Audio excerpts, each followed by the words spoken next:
So we're out here in my main breeding plot, and I just want to show you my joyously diverse collection of basils this year. Now, I'm pretty shocked at the results. I grew my most diverse collection of basils last year and then saved a lot of seeds, and this year just, wow, spectacular. Now, most of these plants, about a couple hundred of them, descend from one plant I called the Beekeeper a couple years ago. That plant, I believe, was a cross of Stellar and Temperate Tulsi. Stellar was a very vigorous grower we had, but a little mild on the flavor, but very vigorous grower and had a nice look to it. Now, the seed-bearing plant was the Basilicum, and the plant had a little bit of Basilicum character to it. So you can get different results. A cross B is not equal to B cross A in basil. So if you had the seed Stellar cross of Temperate Tulsi, but you saved the seed from the Temperate Tulsi, so what I'm getting at is that it matters which plant was the pollen giving and which plant was the pollen receiving plant and how the cross will turn out. But first up, we have Chaos Theory, which emerged as a volunteer in the garden last year. My mom spotted it and did some cooking. I was like, what is this basil you're using? She said, oh, it's out in the garden. I was like, oh, that's really cool. And I took a look at it and it was a great plant. And we've had that happen a lot. We have volunteers show up and end up being really cool hybrids. I mean, not always, but sometimes really cool. So we go down this row and we see these just gorgeous, lush, green plants. Now, a lot of these have a cinnamon character to it. I had a Beekeeper last year with a cinnamon character to it. We see going into flower now. So Beekeeper, these are heavy flowering plants, and they were saved from seeds from plants that flowered all the way to the end of the season. They didn't die back when they set seed. Now, a lot of them don't produce as much seed as a normal basil, and that's one of the reasons they keep going. And we have some gorgeous leaf shapes here, just going down the row here. So all these are green. We have a range of flavors: funky, menthol, minty, just herby, basil-y, of course. Now here we have some basils, which were linneman cross Temperate Tulsi. And what's great is one of them's coming out with a pure lemon flavor, which gives me hope of a pure lemon basil with downy mildew resistance. Because Temperate Tulsi is a downy mildew, effectively immune plant. So you can see my flags out here. I'm grading the plants, marking special ones. And so yeah, so these plants are going into flower. I'm just gonna let them keep going. And in another month or so, it's gonna be pretty spectacular out here. I've been growing basil for a long time. Been growing basil since high school. Even in high school, I like to grow different varieties. I first got into basil breeding in college when I planted some green and purple basil side by side. I got into seed saving. I saved the seeds. I got polka dotted basil, and I thought it was the coolest thing ever. And I've been saving seeds ever since. And I like to grow a lot of basils. And if you grow a lot of basils in the same garden and you save your seeds, you're just going to get hybridization. It's a heavily outbreeding plant. The pollinators love it. They mix up the pollen. So I like to think of our plants as heirloom hybrids. So we just keep saving seeds and we keep getting interesting results. So we have this one here. Looks a lot like a Thai basil, but take a whiff of it, smells like a cinnamon basil. So you can get cool things like that. Get a plant that looks like one type of basil, but has a smell of another type. I just can't believe how lush and green these things are. Now, I didn't add any fertilizer to this. I just mulched it with compost and then pine needles and leaves from the woods, some grass for some of them. So some really cool leaf shapes showing up.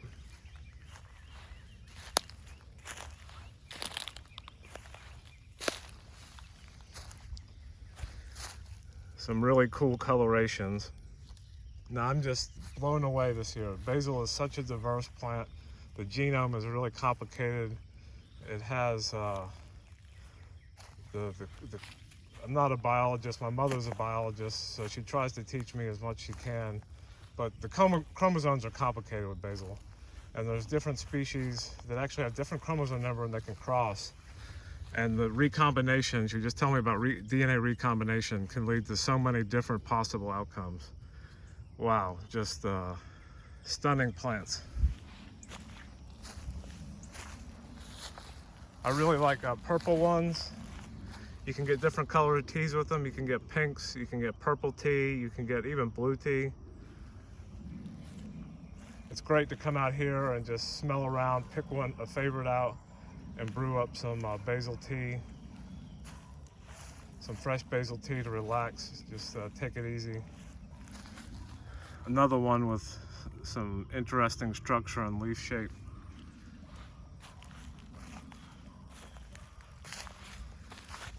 We have basil flower is really nice. It's popular throughout the world. People use them in bouquets.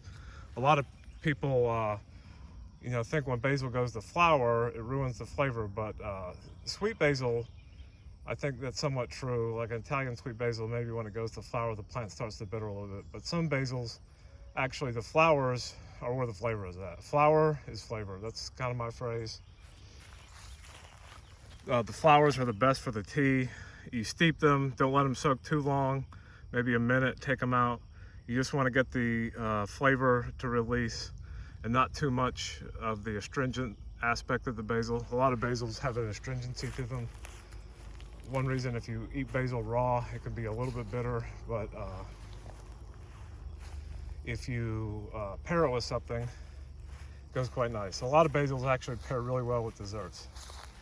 So this one is a real stunner. It's kind of an ornamental basil, but actually smells really nice. It's not a super vigorous grower, but I'm calling this one Galactic Glow. Very cool.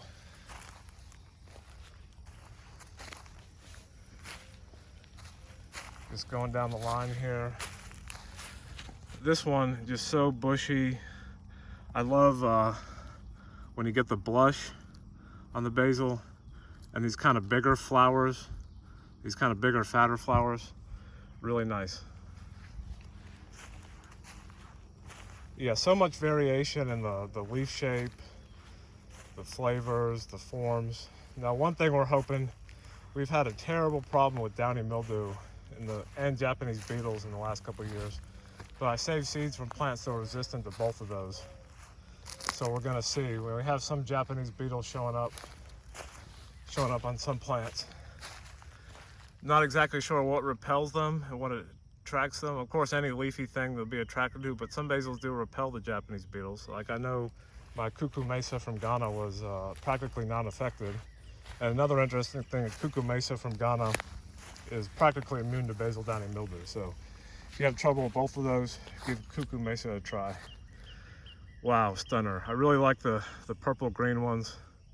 You can get so much variation in how the purple and green show up. You can get spotted, polka dotted, splotched, marbled, just so much variation. Just so lush and green. So many great flavors. Now we're gonna have a huge harvest of seeds this year. Now, it might not be as huge as it looks because some of these are not producing as many seeds as a normal basil. And that comes from crossing basils with different chromosome number.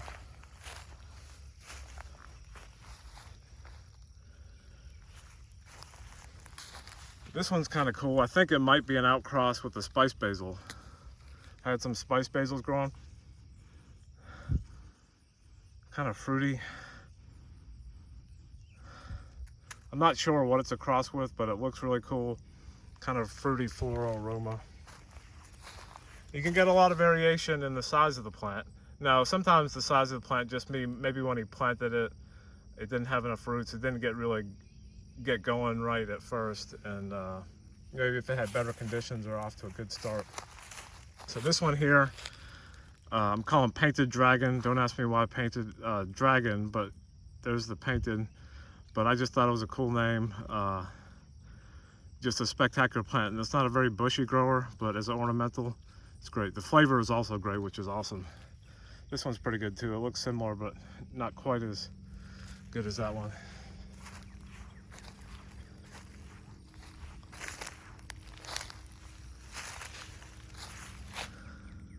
Just awesome basil, just such a diverse plant. It's a really special plant in human history. Goes back a long, long time, an ancestral plant of humans to grow basil. It seems basil comes from Africa, spread around the world. Favorite herb of people all over the world. Just stunning. Awesome leaf shape, gorgeous blush. The color on this flower is just great. So this one is what I call interstellar. Now there's a lot of variation in this plant from the recombination, but it was a stellar cross-tempered Tulsi last year. And we have a lot of outcrosses. This one only produces a small amount of seed, and I had to really look to find them. It took me a while to get maybe 50 seeds, hours of looking to get 50 seeds. So this one here, calling Stardust. So it kind of goes along with Interstellar. It looks like a cross with Marani, which is great with Maine. Super hybrid, be super resistant to basil downy mildew. But Stardust, because you can't really see it, but the trichomes on this one are fairly large compared to a normal basil. And you get these kind of odd looking ones, but they're all nice. Now this one here looks the closest to the original Interstellar, except it has a red blush instead of a bronze blush. Last year I had a bronze. It's a little bit bronze, but not quite as bronze as last year. It was really cool. I never seen that before, a bronze blush on a basil. Now here we have my funk plants. I like funky flavors. A lot of outcrosses. Now I have to look for the ones with the funk flavor, and I'm gonna clone those and let those interbreed. Now they're all a little bit funky, but there's a particular flavor. I don't know how to describe it, but funky. And I really like it a lot. So I'm gonna try to work on that one. Here we have some more beekeeper, but this was probably my best ornamental. I called it Beekeeper Purple Passion. It had a blush on it. Some of them are coming out with the blush. They don't all have the blush. A little bit of blush on that one. But this one just so dense and just so great. And this one is just, wow. That's the only thing I can say is wow this year. And there's so many possibilities. I'm just scratching the surface. There's so many basils in the world. So if you want to get, do your own thing, there's plenty of room, plenty of space to create something unique. You know, basil just does what basil does, and if you grow more than one type and you save the seeds, you're gonna get some mixing up, all around the world, even in small geographic locations, there's many cultivars. One country, I think Macedonia, when I looked at the National Germplasm Repository, was just loaded with cultivars. And that's a relatively small country. So locally it'll stabilize, but if you have a geographic differentiation, I think Macedonia may be a little bit hilly country. So you have some geographic isolation even between that country. So you get a lot of cultivars. I'm pretty sure even in Italy, Genovese gets the title, but even in Italy, I think there's a lot of cultivars. And then across the Mediterranean, a lot of cultivars. So these were a tempered Tulsi cross lime, and they actually bred more or less true. So I think these probably have a different chromosome number. They don't outcross very easy. And a couple of them came out with, great lime flavor. I mean, it smells like a cut lime. So I'm cloning those, growing those out for a tea company. And then here we have a variety of Ethiopian basil, sweet basil. Now Ethiopia, another country, loaded with different types of sweet basil, and actually grows wildly there. And I've never really heard of sweet basil growing wildly. And because of Asimum, the genus coming from Africa, and so many varieties of sweet basil from Ethiopia, and the fact it grows wildly there, I speculate that maybe somewhere in that region of the world, that's where Asimum basilicum, or sweet basil, comes from. But it's hard to really tell. That's just my speculation. Here we have some Zambian lemons. Some are not doing too great. There might be some ants down in here. We have a lot of fire ants, and if the roots get in the fire ant hive, we have two types. One of them,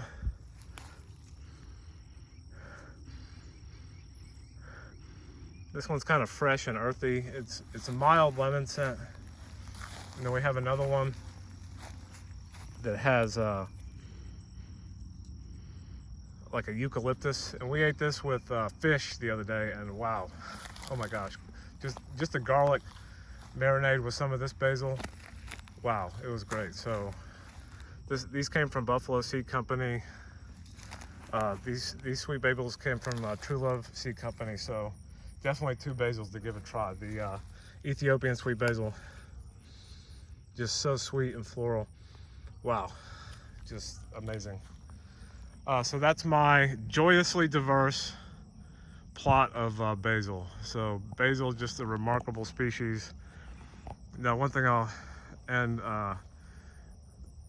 people talk a lot about holy basil. In India, you know, they had tulsi, but actually Indians, from what I'm getting, refer to all basil as tulsi. They just have different names: Tulsi Kapoor, Krishna Tulsi, Vana Tulsi, and then they even call sweet basil Tulsi. So Tulsi translates to the incomparable one, and as far as the plant goes, this is a spectacular plant. Asimum is just almost incomparable.